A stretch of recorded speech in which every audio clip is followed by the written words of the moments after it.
सन्यासियों का विरोधी भी हो भी गया तो क्या है, क्या लेके आए थे घर से। हमने भी उन लोगों की सोच को सहा है। कोई आज से तो सहा नहीं, 80 साल हो गए उन लोगों को सहते हुए। ये जिज्ञासा है कि भाई मैं अपनी भारतीय संस्कृति को ही जान लूँ, भारत को ही जान लूँ, तो कुंभ से अच्छी व्यवस्था क्या हो सकती है। जो नियम आपको बताए गए हैं संन्यास परंपरा में, उन नियमों को थोड़ा सा कूल डाउन करने का प्रयास ना करें।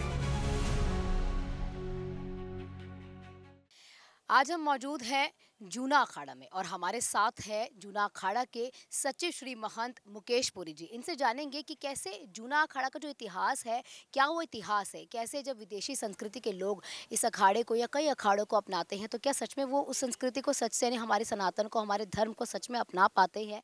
और अगर कोई शहरी जगह से लोग आता है तो वो कैसा महसूस करता है जब हमारे ये धर्म के या ये कह सकते हैं आध्यात्म के इस मेले में आता है।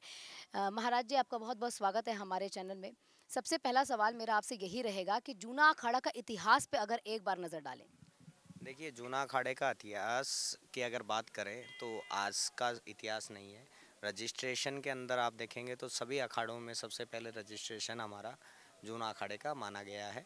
और 1947 से पहले का हमारा रजिस्ट्रेशन है। 1830 की मोहर हमारी अभी तक चलती है। ठीक है ना।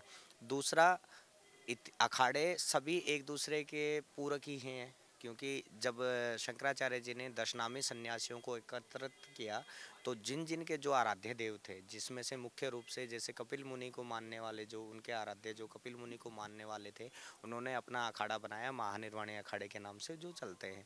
और निरंजनी अखाड़ा, जैसे तीन मुख्य अखाड़े हैं, निरंजनी है, महानिर्वाणी है और जूना है। तो जिसमें महानिर्वाणी कपिल मुनि जी को मानते हैं, उनके आराध्य देव कपिल मुनि हैं, उनकी पूरी परंपरा कपिल मुनि की परंपरा के अनुसार चलती है। उसी प्रकार कार्तिकेय जी की परंपरा को मानने वाले निरंजनी अखाड़े के लोग हैं, और दत्तात्रेय जी की गुरु परंपरा को मानने वाले जूना अखाड़े के सन्यासी हैं। तो सभी अखाड़ों की अपनी अपनी एक परंपरा है। ठीक है ना। तो उसी के अनुसार वो कार्य करते हैं। तो इसलिए वो 7 भागों में विभक्त हुए अखाड़े। और राजाओं के समय से, जब शंकराचार्य जी के पश्चात ही जब अखाड़ों को समाज के अंदर, जो मठों के अंदर व्यवस्था देने के लिए, भाई देश विदेश तक जो हमारे छोटे छोटे गांवों तक सन्यासी पहुंच पाए, तो ऐसी व्यवस्था जब शंकराचार्य जी ने की, तो उसके अंदर इन अखाड़ों का गठन हुआ। और बाद में ये अखाड़े एकजुट होकर के 7 भागों में विभक्त होकर के उन्होंने, उनके सन्यासी जो है कि गांव गांव, देश देश, शहर शहर के अंदर उनके सन्यासी पहुंचे, और उन्होंने अपने आश्रम और मठ बनाए। और उन्हीं को संचालित करने का जो है ना, कि कहते हैं ना कि आपके ऊपर एक व्यक्ति होना ज़रूरी होता है।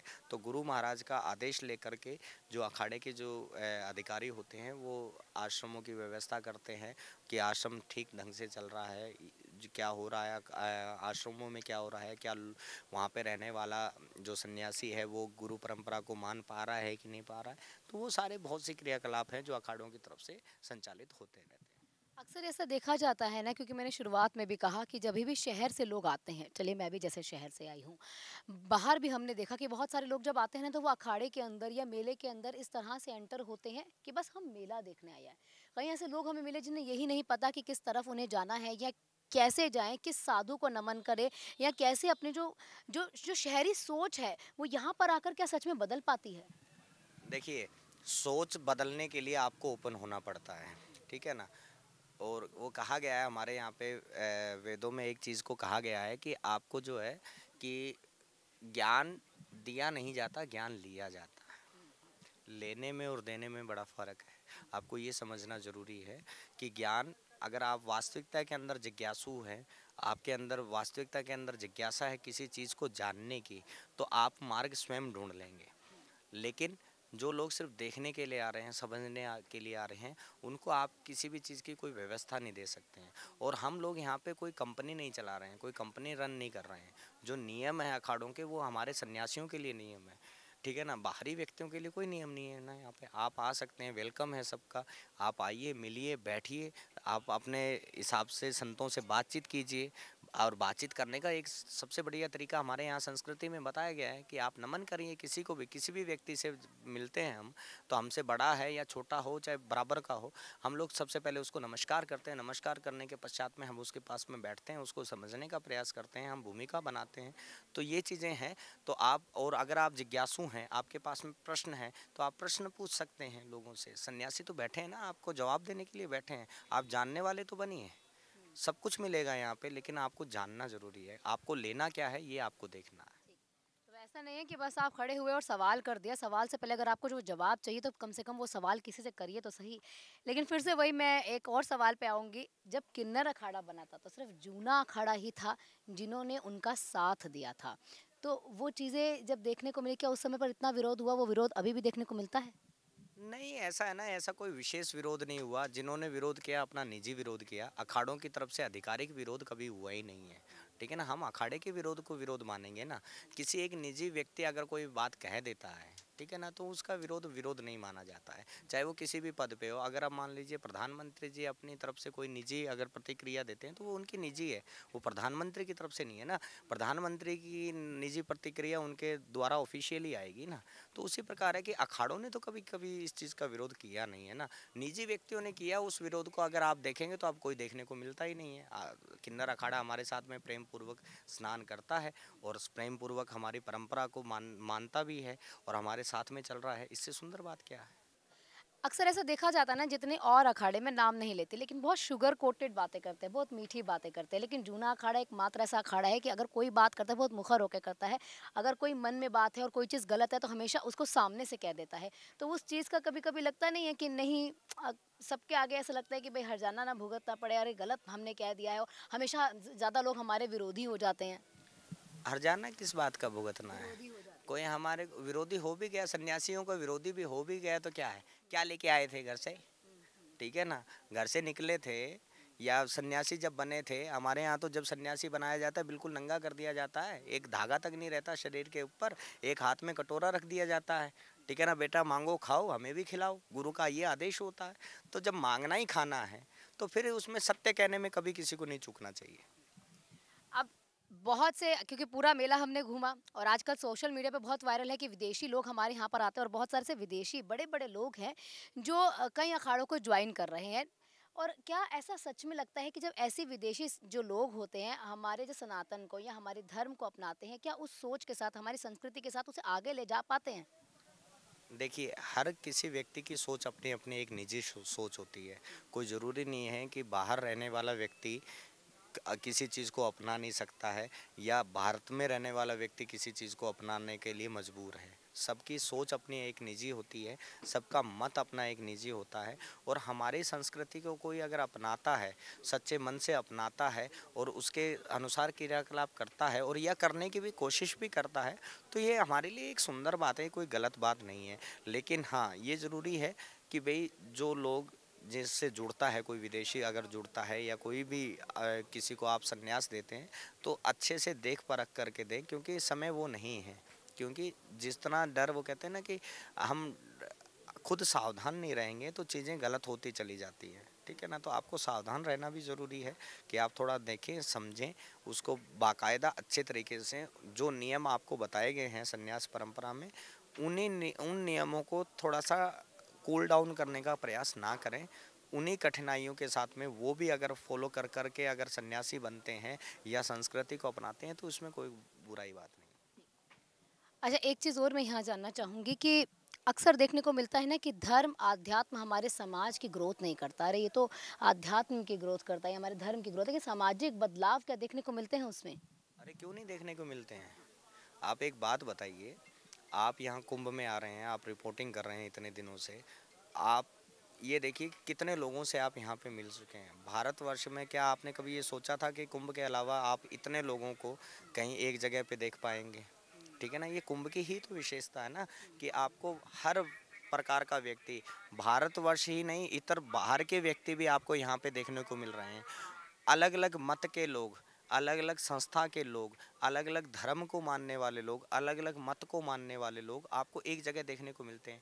और ये चीज़ें, अब आप एक बात देखिए ना कि भाई समाज को अगर आपको अपनी संस्कृति को ही जानना है, कि भाई कोई किसी मन के अंदर ये जिज्ञासा है कि भाई मैं अपनी भारतीय संस्कृति को ही जान लूँ, भारत को ही जान लूँ, तो कुंभ से अच्छी व्यवस्था क्या हो सकती है। और बिना किसी निमंत्रण के आज एक शादी के अंदर 500 लोग इकट्ठा करना मुश्किल है और यहाँ पे लाखों की करोड़ों की संख्या में लोग आ रहे हैं बिना किसी निमंत्रण के। इससे अच्छी बात क्या है। तो ये कुंभ की तो अपनी एक विशेषता है ना। आजकल चल भी रहा है और बहुत ज़्यादा है भी, हालाँकि ठीक है, माहौल ऐसा है, धर्म और राजनीति की बात नहीं करनी चाहिए, पर क्या सच में धर्म को राजनीति से आजकल जोड़ा जा रहा है और वो सही है? देखिए, सब अपने अपने तरीके से काम करते हैं। आज कुछ लोगों ने इस चीज़ को बढ़ा दिया है, ठीक है ना? दर्द सबको होता है, राजनीतिक मामला है। भाई, हम लोगों ने भी तो सहा है ना उन लोगों को, ठीक है ना? हमने भी उन लोगों की सोच को सहा है। कोई आज से तो सहा नहीं, 80 साल हो गए हम लोगों को सहते हुए। और आज हमारे बीच में अगर कोई हमारा व्यक्ति अगर कोई कार्य कर रहा है, तो उनको भी थोड़ा सहन लेना चाहिए, मेरा मानना है। हिंदू राष्ट्र के बारे में क्या सोचते हैं? राष्ट्र तो हमेशा से सनातन राष्ट्र रहा है ये। हिंदू, मैं शब्द सिर्फ हिंदू शब्द नहीं कहूँगा यहाँ पे, सनातन राष्ट्र रहा है। भारत का नाम ही सनातन है। वक्फ बोर्ड में जो संशोधन हो रहे हैं, उसमें लगता है कि वो ठीक हो रहे होने चाहिए? होने चाहिए, क्यों नहीं होने चाहिए? ठीक है ना, समय बदला है ना। समय के साथ में देखिए, उस टाइम में हो सकता है कि मुस्लिमों के पास में इतनी रिसोर्सेस नहीं थे, या किसी भी और भी जो लोग हैं उनके पास में रिसोर्सेस नहीं थे। बट आज के समय में आप किसी को अल्पसंख्यक और हमारे जो राजनीतिक पार्टियां हैं या जो हमारी सरकार है, सबको एकाधिकार देने का प्रयास कर रही है, तो इससे सुंदर अच्छी बात है। हालाँकि ये सवाल मेरा पहले होना चाहिए था, लेकिन आखिरी में ज़रूर मैं करूँगी। कुंभ की तैयारियाँ आपको कैसी लगी और मैसेज जो आप यहाँ पर श्रद्धालु जो आ रहे हैं, भक्तगण आ रहे हैं, उनको देना चाहेंगे? देखिए, व्यवस्थाओं के ऊपर मैं अपनी राय देना उचित नहीं समझता हूँ। आप एक रिपोर्टर हैं, आप रिपोर्ट कर रहे हैं, सबको देख रहे हैं, समझ रहे हैं, ठीक है ना? हम लोगों का जीवन तो ऐसा रहा है ना कि हम लोग तो एक छोटी सी कुटिया बना करके भी रह लेते हैं। आश्रमों के अंदर हमारे बहुत से महात्माओं के यहाँ पे आश्रमों में खुद के पास में व्यवस्था नहीं होता है, तो हमारे लिए तो ये एक नॉर्मल बात है। बात अगर ये सवाल तो हकीकत में पूछना चाहिए जहाँ पे जो ये लोग आ रहे हैं, ठीक है ना? कि आप रेलवे स्टेशन पे आप ये बात पूछें, त्रिवेणी संगम पे ये बात पूछें, तो ज़्यादा वो अच्छे से बता सकते हैं। हम लोगों का तो क्या है, हम लोग तो यहाँ पे रह रहे हैं, 3 महीने से रह रहे हैं, 3 महीने बाद में अपने अपने आश्रमों में चले जाएंगे। हमने तो 2007 के कुंभों में उनमें भी देखा है कि ठंड पड़ रही है भयंकर, और आपको लेट बाथ के लिए भी बाहर जाना पड़ रहा था, और आज वही स्टील के टॉयलेट भी बने हुए हैं। तो क्या है कि समय के साथ में व्यवस्थाएं बदली हैं। सरकार ने जो है ना काम अच्छा किया है।